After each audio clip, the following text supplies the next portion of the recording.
One major reason why this political arena of our current state of economy throughout the world really wants to dismiss the world's ancestral ways is because their industry of suffering is their main form of income, distraction, and control of the masses to accomplish their will, not the will of the people of we over me, or the will of to live for others as the highest form of living. If you really look into your ancestral background of any nationality, yes, there was division, but predominantly it was the goodwill of the people in general. Slaves did not build the pyramids. Those were architects, those were designers, those were people that designed this stuff. You know what I mean? This is the reason why technology has not passed that level of architectural building in modern day times. It's because of the union of the people, the flourishing of the mindset of we over me has toppled obstacles that were so far fetched in their mind that they were to materialize them. And there you go. Now you got the pyramids because of this unity level. Well, the establishment that's about division, that is about oppression, doesn't desire this type of mentality. That's why you have toys to distract you, drugs to distract you, food to numb you. What you must do now is to reach back into your ancestral dynasties, to ancestral Richmond, and see the truths within those, not the wicked behaviors, but the truth that lifts another up without no expectation in return.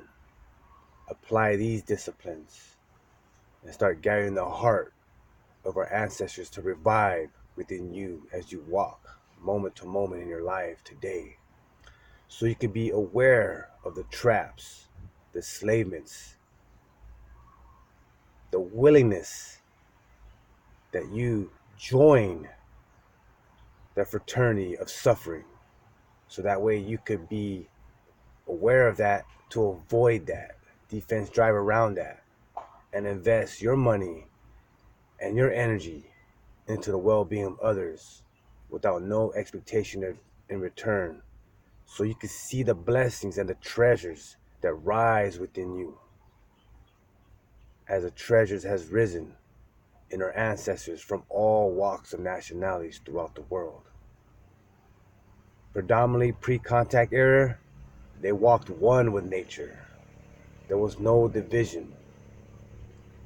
Animals, inanimate objects such as rocks, all possessed a duty and energetic level of respect and passion to allow things to thrive due to the balanced nature that they saw. Because nature was perfect.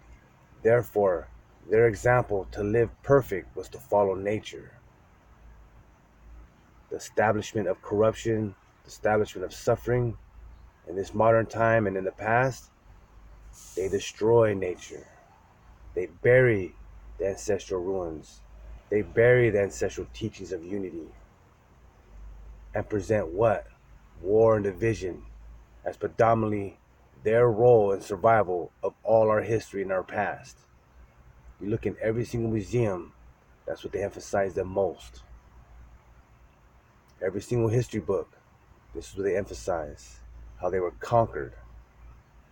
Yet, they don't talk about when these people came, how they relieved their suffering, how they relieved their slaves of bondage, how they nourished them, and they were looked at as primitive, but treasure in the heart that they can never define with their military galleons, their slave ships. It reminded them of what they have lost. But their stubbornness and their bitterness of greed of material items and the forcefulness or willingness to sell their soul out allowed them to numb themselves to keep the enslavement occurring within themselves and toward other people. So you must wake up so you can wake up your brother and sister by not reciprocating their bitterness, but by opening their heart in your own special way. You know what to do because the answers are within. Thank you.